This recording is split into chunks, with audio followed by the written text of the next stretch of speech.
कभी सोचा है कि दुनिया की सबसे ताकतवर मशीनें अगर वो बोल पाती तो क्या कहती? वो हमें क्या बताती? अपनी बेहिसाब ताकत के बारे में या फिर अपने अंदर छिपे खतरों के बारे में? अच्छा, आज हम यही जानने की कोशिश करेंगे क्योंकि सच तो यह है कि ये मशीनें बोलती हैं। इनकी अपनी एक जुबान है, एक ऐसी जुबान जो सुनाई देती है वाइब्रेशन में, यानी कंपन में। जरा इस नंबर पर गौर कीजिए, 3600 चक्कर प्रति मिनट। ये एक ऐसी रफ्तार है जिसकी हम ठीक से कल्पना भी नहीं कर सकते।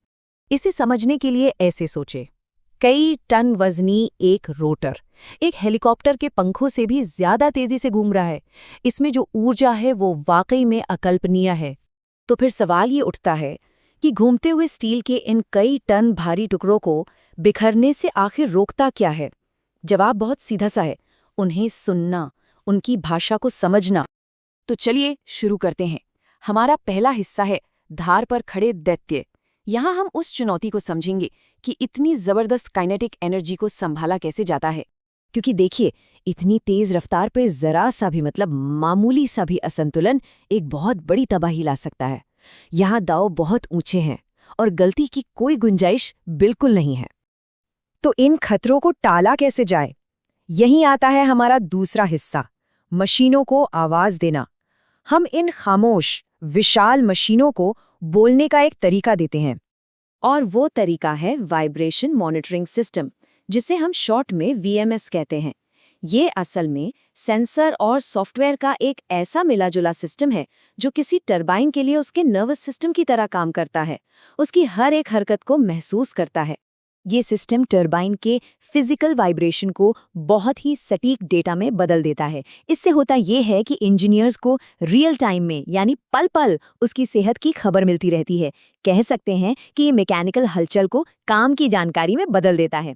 अगला हिस्सा है कंपन की भाषा। तो सवाल ये है कि ये सिस्टम सुनता कैसे है? भाई, इसके लिए कुछ खास कानों की जरूरत पड़ती है जो कंपन की इस मुश्किल भाषा को समझ सकें। तो इसके दो मेन कान हैं, एक है प्रॉक्सिमिटी प्रोब और दूसरा है एक्सेलेरोमीटर। जैसा यहाँ दिख रहा है, प्रॉक्सिमिटी प्रोब क्या करता है? वो घूमने वाले शाफ्ट और प्रोब के बीच की दूरी को नापता है, इसे कहता है रिलेटिव मोशन। और दूसरी तरफ एक्सेलेरोमीटर पूरी मशीन की बॉडी में जो कंपन हो रहा है उसे महसूस करता है, इसे कहते हैं एब्सोल्यूट मोशन। दोनों का अपना अपना बहुत जरूरी काम है। अब देखिए, असली कमाल की बात तो यहाँ है। ये जो प्रोब है ना, ये शाफ्ट को छूता तक नहीं है। नहीं, इसके बजाय ये एक रेडियो फ्रीक्वेंसी फील्ड फेंकता है। ये फील्ड घूमने वाले शाफ्ट की सतह पर छोटी छोटी एडी करंट्स पैदा करता है। अब जैसे ही शाफ्ट में कोई कंपन होता है तो प्रोब और शाफ्ट के बीच की दूरी, यानी वो गैप, वो बदल जाता है। और जैसे ही गैप बदला, एडी करंट्स भी बदल जाते हैं। सिस्टम बस इसी छोटे से बदलाव को पकड़कर एकदम सटीक दूरी में तब्दील कर देता है। सोचिए, बिना छुए सुनने की कितनी कमाल की तकनीक है ये। तो मजे की बात यह है कि एक ही सेंसर से हमें दो तरह की बहुत जरूरी जानकारी मिलती है। एक तो शाफ्ट की औसत पोजीशन क्या है, जिसे हम डीसी वोल्टेज कहते हैं, और दूसरा उसका असली वाइब्रेशन कितना है, जिसे एसी वोल्टेज कहते हैं। हमारा चौथा हिस्सा है मशीन के स्वास्थ्य को डिकोड करना। ठीक है, हमारे पास डेटा आ गया, लेकिन अब हम ये कैसे समझें कि मशीन आखिर कह क्या रही है? इसके लिए जो रॉ वाइब्रेशन सिग्नल होते हैं उन्हें डायग्नोस्टिक प्लॉट्स में बदला जाता है। ये कुछ वैसा ही है जैसे कोई डॉक्टर किसी का ईकेजी पढ़ रहा हो। ये सिर्फ डेटा के नंबर्स नहीं है, ये एक कहानी है जो मशीन की हालत के बारे में सब कुछ बता देती है। और इस कहानी को पढ़ने का एक बहुत ही पावरफुल टूल है एफएफटी स्पेक्ट्रम। ये सिग्नल को टाइम डोमेन से फ्रीक्वेंसी डोमेन में ले जाता है। इसका फायदा यह है कि हर प्रॉब्लम की एक अपनी अलग पहचान या कह लीजिए फ्रीक्वेंसी सिग्नेचर होता है, जिसे ये पकड़ लेता है। और ये स्लाइड इसे बहुत अच्छे से समझाती है। देखिए, अगर वाइब्रेशन मशीन के घूमने की स्पीड पर है, यानी 1x आरपीएम पर, तो इसका मतलब है कि रोटर में कोई असंतुलन है। अगर वाइब्रेशन दोगुनी स्पीड पर हो रहा है, यानी 2x आरपीएम, तो हो सकता है शाफ्ट का अलाइनमेंट बिगड़ गया हो। और अगर वाइब्रेशन घूमने की स्पीड से भी कम पर हो रहा है, तो ये ऑयल वर्ल जैसी कोई दिक्कत हो सकती है। एक और बहुत ही मजेदार विजुअलाइजेशन है ऑर्बिट प्लॉट।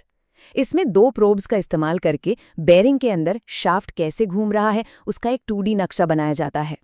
अगर मशीन स्वस्थ है तो ये ऑर्बिट छोटा और अंडे जैसा होगा, लेकिन अगर ये चपटा या बिगड़ा हुआ दिखे तो ये किसी बड़ी प्रॉब्लम का इशारा हो सकता है, जैसे कि बहुत ज्यादा लोड या फिर कहीं कोई रगड़ हो रही है। और अब आते हैं हमारे आखिरी हिस्से पर, सुनने का भविष्य। ये सिस्टम कितने भरोसेमंद हैं और ये टेक्नोलॉजी आगे किस दिशा में जा रही है? देखिए, इस भाषा पर इतना भरोसा इसलिए किया जाता है क्योंकि ये सब एक बहुत ही सख्त नियम कानून की किताब से चलता है, जिसे कहते हैं API स्टैंडर्ड 670। ये स्टैंडर्ड तय करता है कि सिस्टम पूरी तरह भरोसेमंद हो और इंजीनियरिंग के उच्चतम मानकों पर खरा उतरे। आपको अंदाजा है ये कितना तेज है? API 670 के मुताबिक अगर मशीन की स्पीड खतरनाक लेवल तक बढ़ जाए तो सिस्टम को उसे पहचानने और टरबाइन को बंद करने के लिए सिर्फ 40 मिलीसेकंड का वक्त मिलता है। ये तो हमारी पलक झपकने से भी कई गुना तेज है। यही रफ्तार मशीन को तबाही से बचाती है। और भविष्य तो इससे भी एक कदम आगे है।